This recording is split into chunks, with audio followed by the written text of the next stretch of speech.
everyone, PushingUpRoses here, and happy Edutainment month. That's right, it's April, the month of my birthday, soul-crushing taxes, and edutainment. This month I will be taking a look at Broderbund's Where in Time is Carmen Sandiego from 1989, which was one of the very first games I had on my first computer. The game starts up in DOS and you get the 3 crowns screen. Yes, man, these 3 crowns were a huge part of my childhood. I was greeted with this anytime I booted up a Broderbund game because crowns happened to be their logo.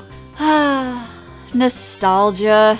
You then enter the Acme Detective Agency, which has seen better days. It's decrepit, and you can see the drywall cracking. But this is where you report now, the Time Crimes Division. You're a time cadet working in the darkest parts of this godforsaken city with the big leagues now.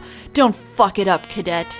But first, we gotta sign a waiver. Up the elevator to personnel, where we meet Diane, who looks like she's had a stroke while getting a sunburn on her cheeks and nose only. Let's see here. Liability release form. Blank hereby releases the Acme Detective Agency from all liability associated with the pursuit and capture of dangerous criminals, no matter what might happen.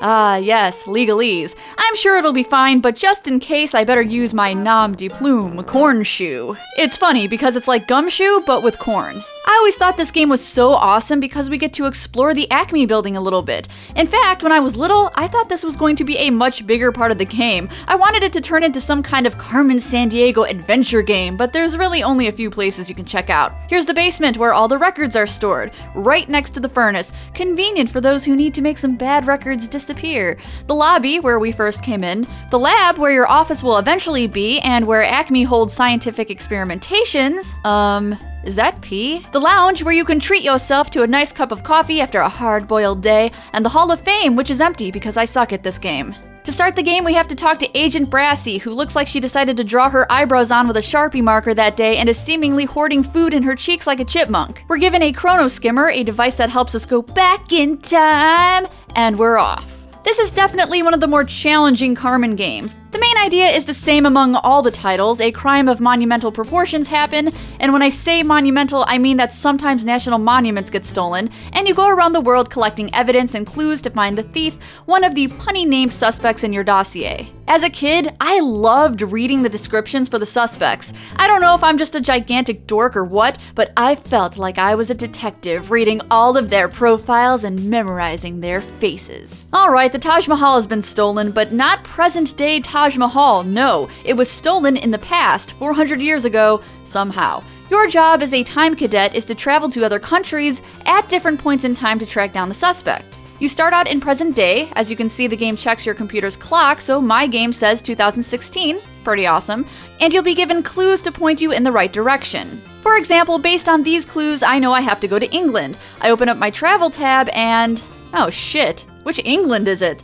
You have to be savvy with your history knowledge here, and adding the time period element can really be tough. These games usually came with a pocket encyclopedia, but I just use the internet to do my research. Hey, it ain't cheating. I learned so much stuff in just under 10 minutes because I was forced to look up all this information. But Jesus fuck, this game is still hard, even with the internet on my side. You cannot afford to make any mistakes in this game because you are being timed, and the time restraints are tight. Usually these games give you some leeway if you make a mistake, but because there are only so many hours, I found myself losing quite a bit. For example, in one playthrough I got all of my traveling correct, but I accidentally put in the wrong evidence in my chrono skimmer to get the warrant for the suspect.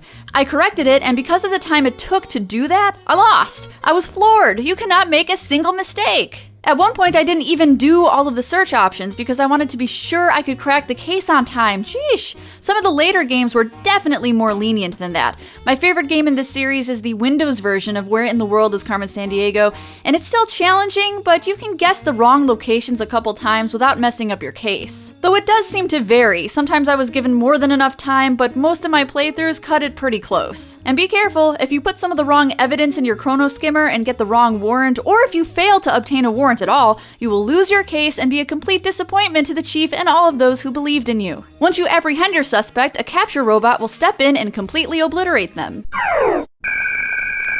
After you successfully solve your first case, you are promoted to Time Patroller and you get a new office on the 3rd floor right next to the P Lab. It's your job to patrol these streets now. These time periods. If you do well, you'll prove yourself as a cop. Time cop. Time Cop. Time Cop. Oh yeah, now there's a mediocre movie. This is a much better time-based piece of entertainment than Time Cop. I definitely recommend it over the movie. It can be difficult, but come on, look how cool this game is! And I love going through the Acme building and getting a cup of coffee from this phallic-looking machine, and I think the art design is really impressive for 1989. Well, maybe with the exception of this. This man clearly has issues. I think one of them might be insomnia. This game still has some wonderful educational aspects, and I think it aged very well. In fact, when I was capturing the footage for this review, I did at least 10 cases in a row. Keep in mind, I mostly did so many cases because I kept losing, but it obviously held my interest enough to want to keep playing it.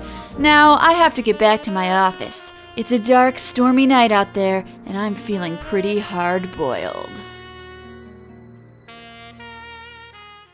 Hey everyone, thanks for watching my review on Where in Time is Carmen Sandiego from 1989. Was this game a part of your childhood too? You should tell me about it in the comments. You can tell me about it on Twitter. You can tell me about it on Facebook. You can tell me about it on Patreon while giving me all of your money. We have many options here. Thanks again, and I'll see you guys in the next one.